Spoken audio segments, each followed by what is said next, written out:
Hi friends, good evening. നമ്മൾ ജിയോ പൊളിറ്റിക്സിനെ കുറിച്ച് പറയുമ്പോൾ അവിടെ ഏറ്റവും പ്രധാനപ്പെട്ട ഒരു കാര്യം എന്ന് പറഞ്ഞാൽ രണ്ട് രാജ്യങ്ങൾ തമ്മിലുള്ള റിലേഷൻസ് ആണ്.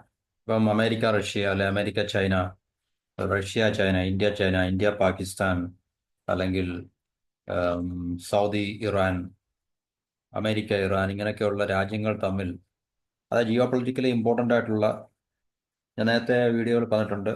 നമ്മൾ ഇപ്പോഴത്തെ സമകാലീന ലോകം എടുത്തു നോക്കുമ്പോൾ ഇപ്പോഴത്തെ ജിയോ പൊളിറ്റിക്സ് എന്ന് പറയുന്ന ഒരു സംവിധാനം നമ്മൾ എടുത്ത് നോക്കുമ്പോൾ അതിനകത്തിൽ ഇപ്പം പ്രധാനപ്പെട്ട ജിയോ പൊളിറ്റിക്കലി പ്രധാനപ്പെട്ട ഒത്തിരി രാജ്യങ്ങളുണ്ട്. അപ്പം ഇന്ത്യയൊക്കെ അതിനകത്തിൽ ഇപ്പം ഒന്നാമത്തെ ഇപ്പം ഹൈറാർക്കിയിൽ നമ്മൾ എടുത്ത് നോക്കിക്കഴിഞ്ഞാലും ശ്രേണീകരിക്കപ്പെട്ട ലോകമാണ്. ആ ശ്രേണീകരിക്കപ്പെട്ട ലോകത്ത് ഏഹ്, ഏറ്റവും മോസ്റ്റ് പവർഫുൾ നേഷൻസിന്റെ ലിസ്റ്റിലല്ല, രണ്ടാമത്തെ ഒരു ടയറിൽ അല്ലെങ്കിൽ ടിയറിലൊക്കെ വരുന്ന ഒരു രാജ്യമാണ് ഇന്ത്യയും പാകിസ്ഥാൻ എന്നൊക്കെ പറയുന്നത്. അപ്പോൾ ജിയോ പൊളിറ്റിക്സിന്റെ അടിസ്ഥാനം രാജ്യങ്ങൾ തമ്മിലുള്ള റിലേഷൻസ് ആണ്. ബെറ്റർ റിലേഷൻസ് ആണ് അല്ലെങ്കിൽ മോശം റിലേഷൻസ് ആണ്. അപ്പോൾ പിന്നെ അതിനെക്കുറിച്ചുള്ള കാഴ്ചകളും വാർത്തകളാണ് നമ്മൾ ദിവസം കാണുന്നത്. ഇപ്പം മിഡിൽ ഈസ്റ്റിൽ കാണുന്നത് ജിയോ പൊളിറ്റിക്കൽ റിലേഷൻസിൻ്റെയാണ്. ഇപ്പം ഇന്ത്യ പാകിസ്ഥാൻ ആയാലും ഇന്ത്യ ചൈന ആയാലും ഇതെല്ലാം ജിയോ പൊളിറ്റിക്കൽ റിലേഷൻസ് ആണ്. ശരിക്കും പറഞ്ഞു കഴിഞ്ഞാൽ ബൈലാറ്ററൽ റിലേഷൻ എന്ന് പറയുന്നതിനപ്പുറം അത് ജിയോ പൊളിറ്റിക്സിന്റെ ഭാഗമാണ് ശരിക്കും പറഞ്ഞു കഴിഞ്ഞാൽ. ഇപ്പം ഇന്ത്യയും പാകിസ്ഥാനും തമ്മിലുള്ള ഒരു ബൈലാറ്ററൽ ഇഷ്യൂ അല്ല, ഉഭയകക്ഷി രണ്ട് രാജ്യങ്ങൾ തമ്മിലുള്ള വിഷയത്തിനപ്പുറത്ത് അതൊരു ജിയോ പൊളിറ്റിക്കൽ വിഷയമാണ് ശരിക്കും പറഞ്ഞാൽ. കാരണം അതിനകത്തിൽ പിന്നെ താല്പര്യങ്ങളുള്ള, സ്റ്റേക്കുള്ള, ഷെയറുള്ള അമേരിക്ക മുതലുള്ള ഒത്തിരി രാജ്യങ്ങളുണ്ട്. അപ്പോൾ തീർച്ചയായിട്ടും അത് ജിയോ പൊളിറ്റിക്കൽ ഇഷ്യൂ ആണ്. മിഡിൽ ഈസ്റ്റിലായാലും ശരി, റഷ്യ യുക്രൈൻ റിലേഷൻസിന്റെ കാര്യമായാലും ശരി, ഇന്ത്യ ചൈന റിലേഷൻ ആയാലും ശരി, എല്ലാം ജിയോ പൊളിറ്റിക്കൽ ഇഷ്യൂ ആണത്. ഒരിക്കലും ബൈലാറ്ററൽ എന്ന് നമ്മൾ പറയുന്ന ഉഭയകക്ഷി ബന്ധമല്ല. ഓക്കെ. അപ്പോൾ അങ്ങനെയുള്ള ജിയോ പൊളിറ്റിക്കൽ റിലേഷൻസ് ആണ് രാജ്യങ്ങൾ തമ്മിലുള്ള സൗഹൃദപരമായിട്ടുള്ള ബന്ധങ്ങളും അല്ലെങ്കിൽ അവർ തമ്മിലുള്ള മോശം ബന്ധങ്ങളും എല്ലാം തീരുമാനിക്കുന്നത് ഈ പറഞ്ഞ ജിയോ പൊളിറ്റിക്കൽ ബേസിലാണ്, ജിയോ പൊളിറ്റിക്കൽ റിലേഷൻസിന്റെ ബേസിലാണ്. അപ്പോൾ ഇവിടെ നമ്മൾ ഇന്നത്തെ പ്രധാന ചർച്ചാ വിഷയം, ട്രംപ് അധികാരത്തിൽ വരുന്നതിന് മുമ്പ് തന്നെ ഒന്നാമത്തെ ടേമിലും പുള്ളി ഇതുപോലെ വളരെ കടുത്ത ഭാഷ തന്നെയാണ്, ലാംഗ്വേജ് തന്നെയാണ് രാജ്യങ്ങൾക്കെതിരെ, പ്രത്യേകിച്ച് ഇന്ത്യ പോലുള്ള ചൈന പോലുള്ള രാജ്യങ്ങൾക്കെതിരെ ട്രേഡിന്റെ കാര്യത്തിൽ, പ്രത്യേകിച്ച് ഇക്കോണമിയുടെ കാര്യത്തിൽ പുള്ളി പിന്നെ വളരെ ശക്തമായിട്ടുള്ള, അതായത് ഇന്ത്യയും ചൈനയൊക്കെ വളരെ കൂടുതൽ ടാരിഫ്, പ്രത്യേകിച്ച് അമേരിക്ക അതിൻ്റെ ഏറ്റവും വലിയൊരു വിക്റ്റിമാണ്, ഇരയാണെന്നൊക്കെ അദ്ദേഹം, അത് ഏറെക്കുറെ ശരിയാണ്, ഇല്ലെന്ന് പറയാൻ പറ്റത്തില്ല. കാരണം ശരിയല്ലെങ്കിൽ നമുക്കതിനെ ഗണ്ണിക്കാൻ സാധിക്കുമല്ലോ, ഇന്ത്യക്കോ അല്ലെങ്കിൽ ചൈനയ്ക്കോ ഒക്കെ. ചൈനയുടെ അവിടെ നിൽക്കട്ടെ, നമുക്ക് ഇന്ത്യക്ക് അങ്ങനെയല്ല. ഇന്ത്യ ഏറ്റവും കുറവ് ടാരിഫാണ് അമേരിക്കൻ ഇമ്പോർട്ടിൻ്റെ മുകളിൽ ചുമത്തുന്നതൊക്കെ നമുക്ക് അത് പ്രൂവ് ചെയ്യാനുള്ള പ്ലാറ്റ്ഫോംസ് ഉണ്ടല്ലോ, വേൾഡ് ട്രേഡ് ഓർഗനൈസേഷനോ അല്ലെങ്കിൽ അതുപോലുള്ള ഗ്ലോബൽ ഇൻസ്റ്റിറ്റ്യൂഷൻസ്, പ്ലാറ്റ്ഫോം ഒക്കെ ഉള്ളതുകൊണ്ട് നമുക്ക് അവിടെ പോയി അതിനെ നമുക്ക് വേണമെങ്കിൽ ജസ്റ്റിഫൈ ചെയ്യാം. പക്ഷെ അത് അങ്ങനെ അല്ലാത്തതുകൊണ്ടാണല്ലോ നമുക്ക് ജസ്റ്റിഫൈ ചെയ്യാൻ സാധിക്കാത്തത്. അപ്പോൾ ട്രംപ് ഒരു അമേരിക്കൻ പ്രസിഡന്റ് ആയതുകൊണ്ട് അമേരിക്കയുടെ താല്പര്യങ്ങളെ എപ്പോഴും മുൻനിർത്തിക്കൊണ്ടോ അല്ലെങ്കിൽ അതിന് മുൻഗണന കൊടുത്തുകൊണ്ടായിരിക്കും അദ്ദേഹം സംസാരിക്കുന്നതും ആക്ട് ചെയ്യുന്നതൊക്കെ പറയുന്നത്. അപ്പം നമ്മൾ ഏറ്റവും കൂടുതൽ ടാരിഫ് ഏർപ്പെടുന്ന ഒരു രാജ്യം ആണെന്ന് അദ്ദേഹം അവകാശപ്പെടുന്ന ക്രെഡിബിലിറ്റി ഉണ്ട്. കാരണം അത് ഡേറ്റയുടെ അല്ലെങ്കിൽ ഇൻഫർമേഷന്റെ അടിസ്ഥാനത്തിലാണ്. ചൈനയ്ക്കെതിരെയും വളരെയധികം ശക്തമായിട്ടുള്ള കടുത്ത തീരുമാനങ്ങൾ എടുത്തു കഴിഞ്ഞു, ടാരിഫ് ഏർപ്പെടുത്തി കഴിഞ്ഞു. റെസിപ്രോക്കൽ ടാരിഫ്, തത്തുല്യ നികുതി ഏർപ്പെടുത്തുന്നുള്ള അദ്ദേഹത്തിന്റെ ഭീഷണി ഏപ്രിൽ 2 മുതലാണ് നിലവിൽ വരുന്നത്. അപ്പോൾ ഇന്ത്യ പോലുള്ള രാജ്യത്തിന് അത് എത്രത്തോളം നമുക്ക് ഏതെല്ലാം മേഖലകളിൽ നമുക്ക് ഭീഷണി അമേരിക്കൻ ഭരണകൂടത്തിന്റെ ഭാഗത്തു നിന്ന് നേരിടേണ്ടി വരും എന്നുള്ളത് നമുക്ക് കാരണം ഇന്ത്യ അമേരിക്കൻ തമ്മിലുള്ള ഈ പറഞ്ഞ വ്യാപാര ബന്ധങ്ങളെ സംബന്ധിച്ചുള്ള ഉഭയകക്ഷി ചർച്ചകൾ അത് പുരോഗമിക്കുന്നേ ഉള്ളൂ, അത് ഫൈനലൈസ് ആയിട്ടില്ല ശരിക്കും പറഞ്ഞില്ല.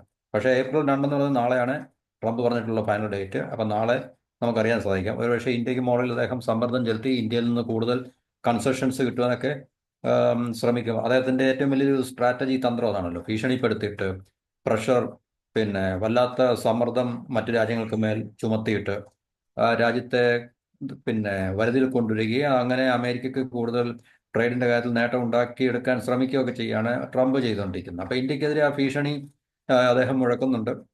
അപ്പോൾ ചൈനയെ പോലെ ഇന്ത്യ ശക്തമായിട്ടുള്ള നിലപാടുകളൊന്നും എടുക്കുന്നില്ല. പക്ഷേ ഇന്ത്യക്ക് ഇന്ത്യയുള്ള സ്വസ്ഥമായിട്ടുള്ള പിന്നെ പോളിസീസ് ഉണ്ട്, നിലപാടുകളുണ്ട്. കുറേയൊക്കെ കൺസെഷൻസ് നമ്മൾ ചെയ്യും. എന്നിരുന്നാൽ തന്നെയും നമുക്ക് നമ്മളുടെ താല്പര്യങ്ങളെ മറന്നുകൊണ്ട് അല്ലെങ്കിൽ ഹനിച്ചുകൊണ്ട് നമുക്ക് തീർച്ചയായിട്ടും 100% ട്രംപിന് അനുകൂലമായിട്ടുള്ള നിലപാടുകളൊന്നും എടുക്കാൻ സാധിക്കില്ല.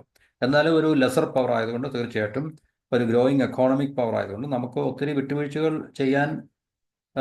ചെയ്യേണ്ടി വരും എന്നുള്ള ഒരു കാര്യം നമുക്ക് വിസ്മരിക്കാൻ സാധിക്കത്തില്ല. അപ്പോൾ ഇതിൻ്റെ അടിസ്ഥാനത്തിൽ നമുക്കറിയാം, ട്രംപ് അമേരിക്കൻ ഇലക്ഷന് മുമ്പ് തന്നെ ഇന്ത്യയും ചൈനയും തമ്മിൽ, പ്രത്യേകിച്ച് ഇന്ന് നമ്മൾ ഏഹ്, ഈ രണ്ട് രാജ്യങ്ങളെ സംബന്ധിച്ചും, ഇന്ത്യ ചൈനയെ സംബന്ധിച്ചും അമേരിക്കയെ സംബന്ധിച്ചും ഇന്ത്യ ഇന്ന് വളരെ പ്രധാനപ്പെട്ട ഒരു രാജ്യമാണ്. കാരണം ഇന്ത്യയുടെ നിലപാട് എങ്ങനെ എന്നുള്ളതിനെ ആശ്രയിച്ചിരിക്കും.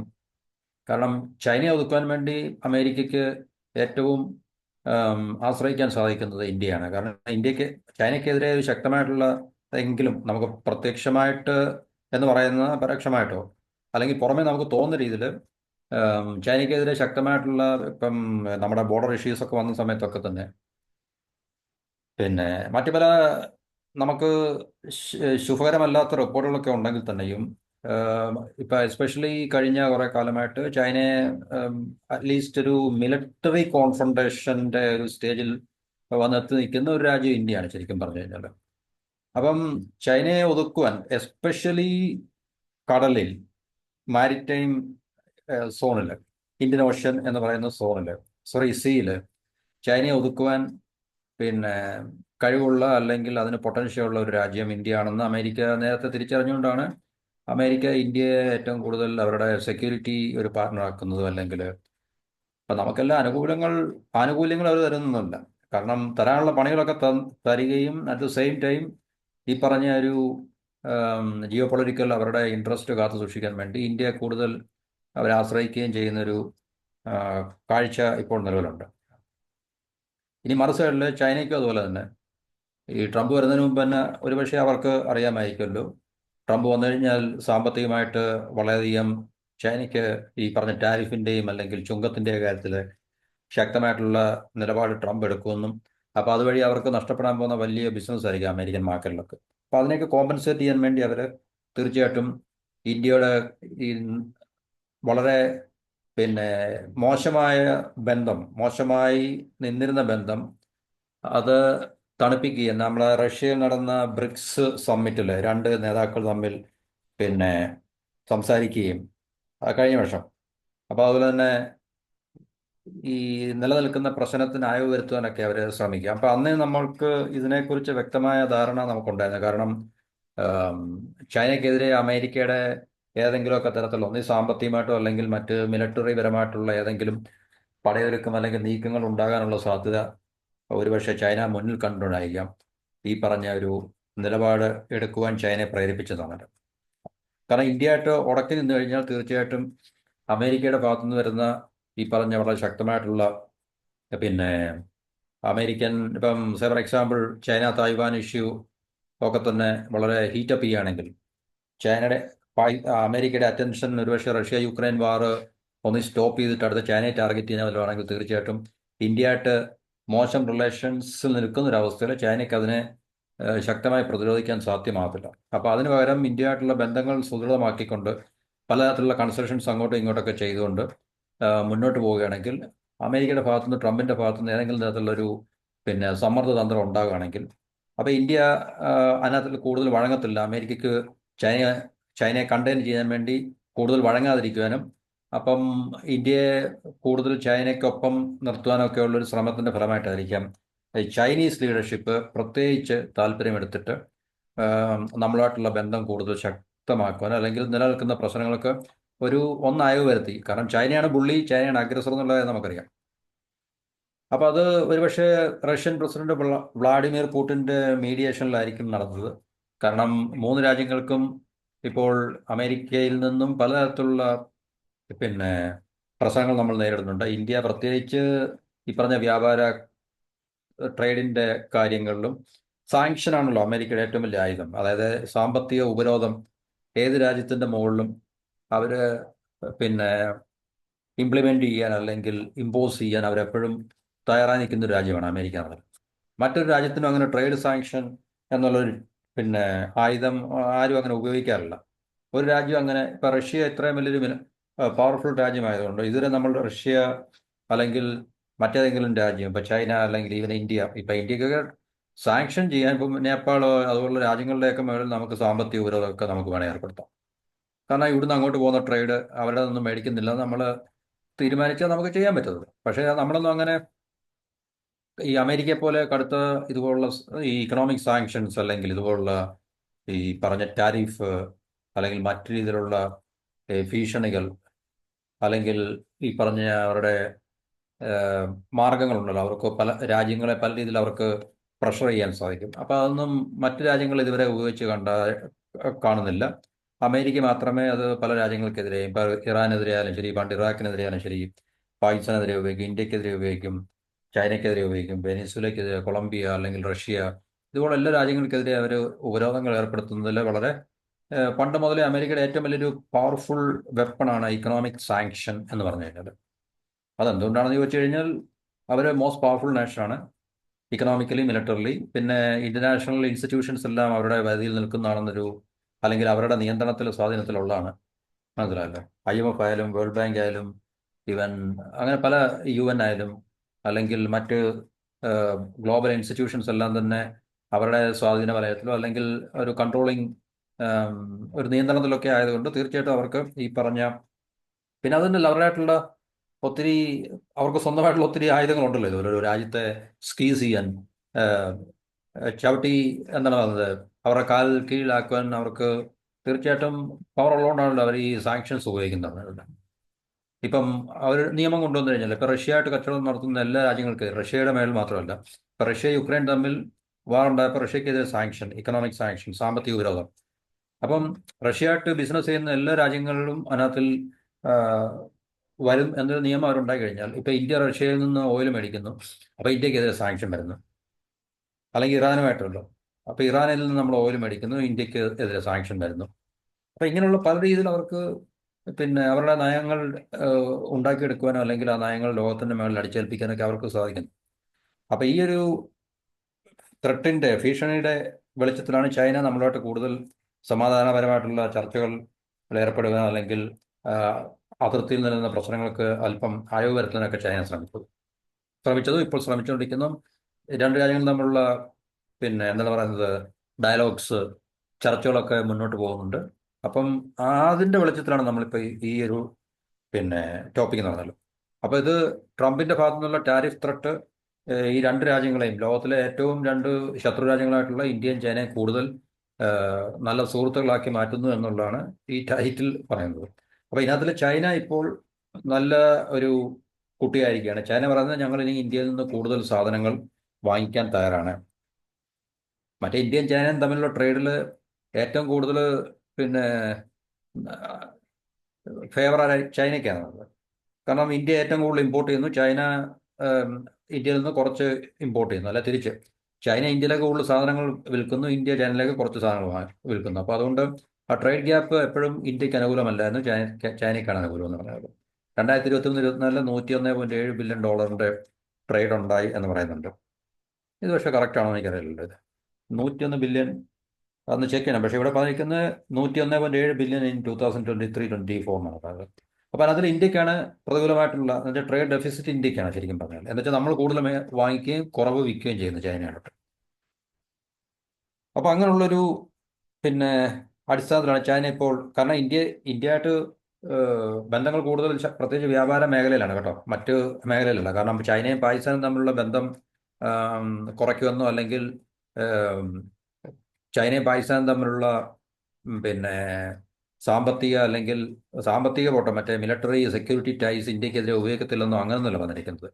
വ്യാപാര മേഖലയിൽ, ട്രേഡിൻ്റെ കാര്യത്തിൽ ഈ പറഞ്ഞ സാമ്പത്തികമായിട്ടുള്ള ഒരു മേഖലയിൽ ഇന്ത്യയും ചൈനയും തമ്മിൽ കൂടുതൽ പിന്നെ ബന്ധം ശക്തിപ്പെടുത്തുകയും ചൈന ഇന്ത്യയിൽ നിന്ന് കൂടുതൽ സാധനങ്ങൾ വാങ്ങിക്കുകയും, അങ്ങനെ ഇപ്പോൾ നിലനിൽക്കുന്ന ആ ഹ്യൂജ് ഗ്യാപ്പ് ഉണ്ട് ട്രേഡിൽ നിന്ന്, ഡെഫിസിറ്റ്, നമുക്ക് പ്രതികൂലമായിട്ടുള്ള ആ ഒരവസ്ഥയ്ക്ക് ഒരു കുറവ് വരുത്തുവാൻ ചൈന തീരുമാനിച്ചിട്ടുണ്ട്. അത് നമ്മൾ അവരും തമ്മിൽ നടക്കുന്ന ഇപ്പോഴത്തെ ഡയലോഗിൽ, കാരണം ഇന്ത്യ തീർച്ചയായിട്ടും നമുക്കങ്ങനെ അവകാശപ്പെടാനുള്ള അല്ലെങ്കിൽ നമ്മൾ ഡിമാൻഡ് ചെയ്യാനുള്ള ആം, ഒരു പോയിന്റിലാണ് നമ്മളിപ്പോൾ. കാരണം നമ്മളൊക്കെ അവരെ ആവശ്യമുള്ളതിനേക്കാൾ കൂടുതലും ചൈനയ്ക്ക് നമ്മളെയാണ് ഇപ്പോൾ ആവശ്യം. അപ്പോൾ അത് ചൈനയുടെ അംബാസഡറാണ് ഇതിപ്പോൾ പറഞ്ഞത്.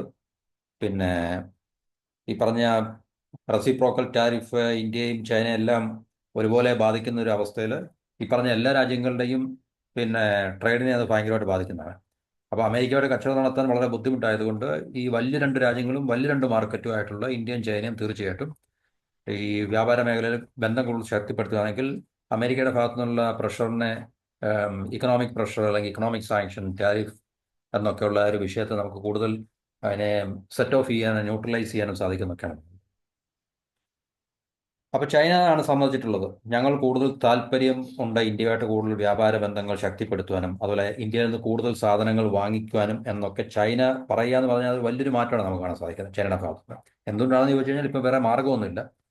പക്ഷേ എത്രത്തോളം ചൈന നമുക്ക് വിശ്വസിക്കാൻ സാധിക്കുന്നുള്ള കാര്യം നമുക്ക് അത് അറിയാവുന്നൊരു കാര്യമാണ്.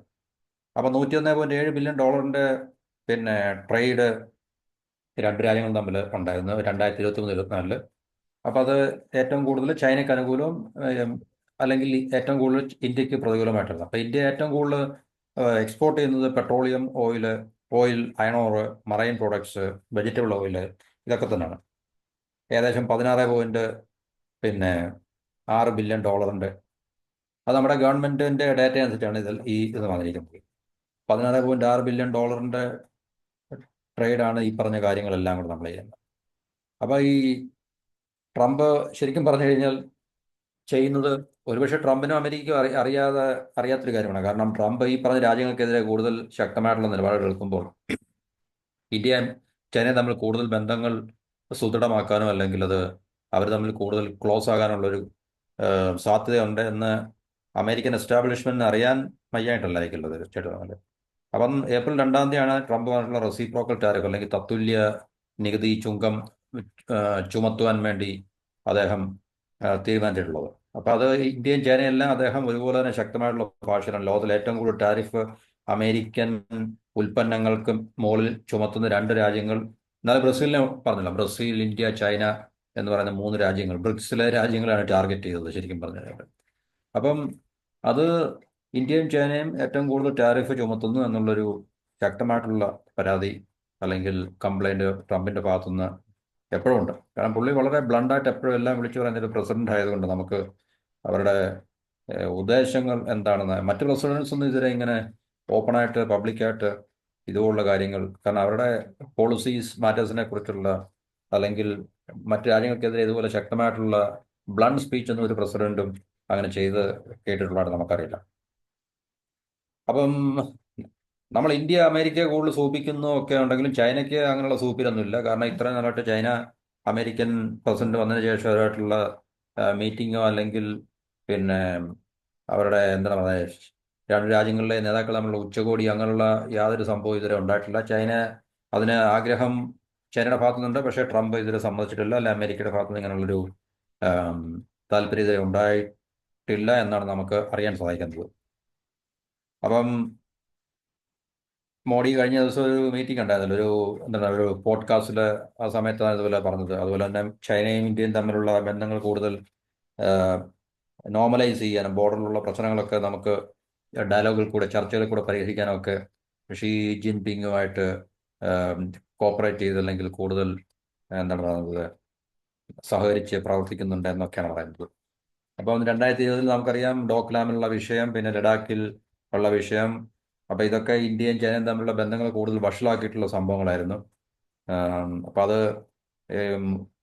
ഒരു ശരിക്കും പറഞ്ഞു കഴിഞ്ഞാൽ പുറമോട്ട് നമ്മൾ നോക്കിക്കഴിഞ്ഞാൽ അങ്ങനെയുള്ള വലിയ പ്രശ്നങ്ങളൊന്നും ഇന്ത്യയും ചൈനയും തമ്മിൽ ദീർഘകാലമായിട്ടില്ലായിരുന്നു. പക്ഷേ ചൈനയുടെ ഭാഗത്തുനിന്ന് ഇതുപോലുള്ള അഗ്രസീവായിട്ടുള്ള ചില മൂവ്മെൻറ്റ്സ് ഉണ്ടാവുകയും അത് ഇന്ത്യൻ സേന അതിനെ ചെറുത്തു നിൽക്കുകയും അങ്ങനെ ബോർഡർ ക്ലാഷ് ഉണ്ടാകുകയും അങ്ങനെ ബന്ധങ്ങൾ വഷളാകുകയും ഇന്ത്യ ചൈനയ്ക്കെതിരെ ചില ഇക്കണോമിക് സാങ്ഷൻസ് ഒക്കെ കൊണ്ടുവരികയൊക്കെ ചെയ്തു. ചില ഇൻവെസ്റ്റ്മെൻറ്റ് പിന്നെ ഒക്കെ നമ്മൾ ബ്ലോക്ക് ചെയ്തു ചൈനയുടെ. അതുപോലെ തന്നെ ഇന്ത്യൻ മാർക്കറ്റിലേക്ക് വരുന്ന ചൈനീസ് പ്രോഡക്ട്സിൻ്റെ ഒക്കെ മുകളിൽ നമ്മൾ കൂടുതൽ ഉപരോധം ഏർപ്പെടുത്തുകയൊക്കെ ചെയ്തു. അപ്പോൾ തീർച്ചയായിട്ടും ചൈനയ്ക്ക് ചൈനയിൽ നിന്നുള്ള ചില ടെക് ഫേംസിൻ്റെ ഒക്കെ മുകളിൽ മറ്റു ചില ഉൽപ്പന്നങ്ങളുടെ മുകളിൽ അപ്പോൾ അങ്ങനെയൊക്കെയുള്ള തിരിച്ചടികൾ ചൈനയ്ക്ക് നേരിടാൻ തുടങ്ങിയപ്പോൾ ചൈനയ്ക്ക് മനസ്സിലായി ഇന്ത്യയായിട്ട് കൂടുതൽ പ്രശ്നം രൂക്ഷമായിട്ട് വന്നു കഴിഞ്ഞാൽ വഷളായിക്കൊണ്ടിരിക്കുന്ന ചൈന അമേരിക്കൻ ബന്ധത്തിൽ ചൈനയ്ക്ക് അത് എത്രത്തോളം പ്രതിരോധിക്കാൻ സാധിക്കും എന്നുള്ളത് സംശയമായപ്പോൾ തീർച്ചയായിട്ടും ഏറ്റവും ബന്ധം ആ, സൗഹൃദപരമാക്കാൻ സാധിക്കുന്ന ഇന്ത്യയുമായിട്ടാണ്. കാരണം ബ്രിക്സിൽ മെമ്പേഴ്സ് ആയതുകൊണ്ടും റഷ്യയായിട്ട് ഈ ഇരു രാജ്യങ്ങളും വളരെ നല്ല ബന്ധങ്ങളായതുകൊണ്ടും റഷ്യയുടെ ഒരുപക്ഷെ ഡിപ്ലോമാറ്റിക് ആയിട്ടുള്ള പുടിൻ്റെ മീഡിയേഷനിലായിരിക്കും തീർച്ചയായിട്ടും. കാരണം ഈ മൂന്ന് രാജ്യങ്ങൾ തമ്മിൽ ശക്തമായിട്ട് നിന്നാലേ അമേരിക്കയുടെ ഭാഗത്തു നിന്നുള്ള ഇതുള്ള പലതരത്തിലുള്ള ആക്രമണങ്ങൾ ഈ മൂന്ന് രാജ്യങ്ങൾക്കും. കാരണം നമുക്ക് റഷ്യ യുക്രൈൻ വാറിൽ ഇന്ത്യയും ചൈനയൊക്കെ തന്നെ റഷ്യയുടെ ബാക്ക് ബോണായിട്ട് നിന്നുകൊണ്ട് നമ്മൾ റഷ്യയെ ഇക്കണോമിക്കലി ഒത്തിരി സഹായിച്ചിട്ടുള്ളതാണ്. പിന്നെ ഇന്ത്യ ആയുധങ്ങൾ വരെ കൊണ്ടിട്ടുണ്ട് എന്നുള്ള റിപ്പോർട്ടുകൾ പടിഞ്ഞാറൻ മാധ്യമങ്ങളിലുണ്ട്. അത് എത്രത്തോളം ശരിയാണെന്നുള്ള കാര്യം നമുക്കറിയില്ല. പക്ഷേ അതിനുള്ള സാധ്യതയുണ്ട്, നമുക്ക് തള്ളിക്കളയാൻ സാധിക്കത്തില്ല. അതിനെക്കുറിച്ച് മറ്റൊരു വീഡിയോയിൽ നമുക്ക് സംസാരിക്കാം. കാരണം വെസ്റ്റേൺ മീഡിയാസ് എപ്പോഴും പ്രൊപ്പഗണ്ടയുടെ ആൾക്കാരോടാണല്ലോ. കാരണം അത് പറയുന്നത് നമുക്ക് പൂർണ്ണമായിട്ടും വിശ്വസിക്കാൻ സാധിക്കത്തില്ല. ഇപ്പം ന്യൂയോർക്ക് ടൈംസ് ആയാലും വാഷിങ്ടൺ പോസ്റ്റ് ആയാലും അല്ലെങ്കിൽ ബ്ലൂംബർഗ് ആയാലും ഫിനാൻഷ്യൽ ടൈംസ് എന്നൊക്കെ പറയുന്ന പല വെസ്റ്റേൺ മീഡിയാസ്, അമേരിക്കൻ ബേസ്ഡ് ആയിട്ടുള്ള വെസ്റ്റേൺ മീഡിയാസ് ഇന്ത്യക്കെതിരെ ഇതുപോലുള്ള പലതരത്തിലുള്ള റൂമർ ബേസ്ഡ് ആയിട്ടുള്ള വാർത്തകൾ, ഇന്ത്യയെ അപകടത്തിൽപ്പെടുത്താനോ അല്ലെങ്കിൽ ഇന്ത്യക്ക് മേൽ സമ്മർദ്ദം ചെലുത്താനോ ഒക്കെ ഇങ്ങനെയുള്ള വാർത്തകൾ ചെയ്യുന്ന കൂട്ടത്തിൽ അവർ ഒരു വാർത്ത ചെയ്തിട്ടുണ്ട്, ഇന്ത്യ റഷ്യക്ക് പിന്നെ വളരെ സീക്രട്ടീവായിട്ട് ചില ക്രിട്ടിക്കൽ കമ്പോണൻസ്, മിലിറ്ററി എക്യുപ്മെന്റ്സ് കൊടുക്കുന്നുള്ള കാര്യം. അപ്പോൾ അങ്ങനെയുള്ള പിന്നെ ഓക്കെ, അത് സത്യമോ മിഥ്യമോ ആയിക്കോട്ടെ. പക്ഷേ നമ്മൾ ഇന്ത്യ റഷ്യയിൽ നിന്ന് ഓയിൽ മേടിക്കുന്നുണ്ട്, വൻതോതിൽ ഓയിൽ മേടിക്കുന്നുണ്ടായിരുന്നു. ചൈനയായിരുന്നു ഏറ്റവും കൂടുതൽ ഓയിൽ മേടിക്കുന്നത്. അതിനെ മറികടന്ന് നമ്മൾ ഇന്ത്യ ഒന്നാം സ്ഥാനത്തൊക്കെ എത്തുകയൊക്കെ ചെയ്ത കാഴ്ചകൾ നമ്മൾ കണ്ടിട്ടുണ്ട്. അപ്പോൾ റഷ്യ യുക്രൈൻ വാർ തുടങ്ങിയതിന് ശേഷം റഷ്യയെ ശക്തമായിട്ട് പിന്നെ സഹായിച്ച ഏറ്റവും പ്രധാനപ്പെട്ട രാജ്യം ഇന്ത്യ തന്നെയായിരുന്നു. ചൈനയും ഉണ്ടാകും. കാരണം തീർച്ചയായിട്ടും ചൈന സഹായിക്കാതെ റഷ്യക്ക്, അതുപോലെ ഇന്ത്യ സഹായിക്കാതെ റഷ്യക്ക് ഈ പറഞ്ഞ യുദ്ധം മുന്നോട്ട് കൊണ്ടുപോകാൻ സാമ്പത്തികമായി മറ്റ് പടിഞ്ഞാറൻ രാജ്യങ്ങളുടെ ഉപരോധങ്ങൾ റഷ്യയുടെ മുകളിൽ നിലനിൽക്കുമ്പോൾ പിന്നെ ഈ റഷ്യക്കുള്ള ഏറ്റവും രണ്ട് മാർഗങ്ങൾ എന്ന് പറഞ്ഞു കഴിഞ്ഞാൽ പിന്നെ ഇന്ത്യയും ചൈനയും തന്നെയാണ്. അപ്പോൾ ഈ രണ്ട് രാജ്യങ്ങളും വളരെ കൈ അയച്ച് റഷ്യ സഹായിക്കുകയും ലൈഫ് ലൈൻ കൊടുക്കാതൊക്കെ ഉണ്ടായിരുന്നില്ലേ, ലൈഫ് ലൈൻ. അപ്പം അങ്ങനെ റഷ്യക്ക് അത് വളരെ സഹായകരമാകുകയും ഒക്കെ ചെയ്തു. വളരെയധികം സമ്മർദ്ദങ്ങൾ പടിഞ്ഞാറൻ രാജ്യങ്ങളുടെ അമേരിക്ക ഉൾപ്പെടെയുള്ള രാജ്യങ്ങളുടെ ഭാഗത്തു നിന്നുണ്ടായിട്ടും ചൈന നമ്മൾ ഒഴിവാക്കിയാലും ഇന്ത്യ അവരുടെ സൗഹൃദപരമായിട്ടുള്ള രാജ്യമായതുകൊണ്ട് ആ സമ്മർദ്ദങ്ങളെയൊക്കെ മറികടക്കുകയും അല്ലെങ്കിൽ തന്ത്രപൂർവ്വം നമ്മളതിനെ നെഗ്ലക്റ്റ് ചെയ്യുകയൊക്കെ ചെയ്തിട്ട് നമ്മൾ റഷ്യയുടെ കൂടെ ഒപ്പം നിൽക്കുകയും റഷ്യയെ ഇക്കണോമിക്കലി സഹായിക്കുകയൊക്കെ ചെയ്തു. അപ്പോൾ തീർച്ചയായിട്ടും അതിൻ്റെയൊക്കെ പശ്ചാത്തലത്തിൽ വ്ളാഡിമിർ പുടിൻ ഒരു പക്ഷേ ഡിപ്ലോമാറ്റിക് ആയിട്ടുള്ള ഒരു മീഡിയേഷൻ നടത്തിയിട്ട് ഇന്ത്യ ചൈന തമ്മിലുള്ള ഈ ഒരു പ്രശ്നത്തെ സോൾവ് ചെയ്യണമെന്നും ബ്രിക്സിനെ കൂടുതൽ ശക്തിപ്പെടുത്താനോ അല്ലെങ്കിൽ ഈ മൂന്ന് രാജ്യങ്ങൾ വളരെ ശക്തമായി നിന്ന് അമേരിക്കൻ പടിഞ്ഞാറൻ രാജ്യങ്ങളുടെ സമ്മർദ്ദ തന്ത്രങ്ങളെ പ്രതിരോധിക്കുവാനും അതിനെ മറികടക്കുവാനും ഒക്കെ തീരുമാനിച്ചതിൻ്റെ ഫലമായിരിക്കാം ഒരുപക്ഷെ ഇപ്പോൾ നമ്മൾ ഈ കാണുന്ന ഇന്ത്യ ചൈന റിലേഷൻസും ചൈന കൂടുതൽ നമ്മളോട് അയവ് കാണിക്കുന്നതും അല്ലെങ്കിൽ ഒരു മിതമായിട്ടുള്ള അവരുടെ ആ ബുള്ളിങ് ഒക്കെ മാറ്റിയിട്ട് മിതമായിട്ടുള്ളൊരു ഭാഷയിൽ സംസാരിക്കുവാനും പിന്നെ ഇന്ത്യക്ക് അനുകൂലമായിട്ടുള്ള ചില നയങ്ങൾ എന്ന് വെച്ചാൽ കൂടുതൽ സാധനങ്ങളൊക്കെ ഇന്ത്യയിൽ നിന്ന് മേടിക്കുമെന്ന് പറയുമ്പോൾ അത് ഇന്ത്യക്ക് അനുകൂലമായിട്ടുള്ള ഒരു നിലപാട് തന്നെയാണ് ശരിക്കുന്നത്. അപ്പോൾ അത് തീർച്ചയായിട്ടും ഇപ്പോൾ ചൈന അമേരിക്കയിൽ നിന്ന് നേരിടുന്ന ഒരു ഭീഷണി, സമ്മർദ്ദങ്ങൾ ഇതിനെയൊക്കെ അതിജീവിക്കാൻ വേണ്ടി മാത്രമാണ്. ഇത് ലോങ് ടൈമിലേക്ക് പോകുമോ ഇല്ല എന്നുള്ള കാര്യം നമുക്കറിയത്തില്ല. ഒരിക്കലും അതിനുള്ള സാധ്യത വളരെ കുറവാണ്. അപ്പം ഇതാണ് നമ്മൾ ഇപ്പോൾ ഈ ഇന്ത്യ ചൈന റിലേഷൻസിൽ നിന്ന് നമുക്ക് മനസ്സിലാക്കാൻ പറ്റുന്ന ഒരു ലേറ്റസ്റ്റ് ടോപ്പിക്ക്. അപ്പം ജിയോ പൊളിറ്റിക്കലി രാജ്യങ്ങൾ തമ്മിലുള്ള ബന്ധങ്ങൾ എപ്പോഴും മാറി മറിഞ്ഞൊക്കെ ഇരിക്കും. കാരണം നമുക്കറിയാം ഒരു വാചകം തന്നെയല്ലോ, there is no permanent friends or foes. അതായത് സ്ഥിരമായിട്ടുള്ള സുഹൃത്തുക്കളും ശത്രുക്കളും ഒന്നുമില്ല, പെർമനന്റ് ഇൻട്രസ്റ്റ് മാത്രമേ ഉള്ളൂ. രാജ്യങ്ങളെ സംബന്ധിച്ച് സ്ഥിരമായിട്ടുള്ള താല്പര്യങ്ങൾ മാത്രമേ ഉള്ളൂ. അപ്പോൾ അതുകൊണ്ട് ഇന്ന് ഒരു രാജ്യമായിട്ട് പരമല്ലെങ്കിൽ നാളെ ചിലപ്പോൾ അവരോട്ട് സഹോദരമാകാം, പിന്നീട് വിഷയം മാറാം.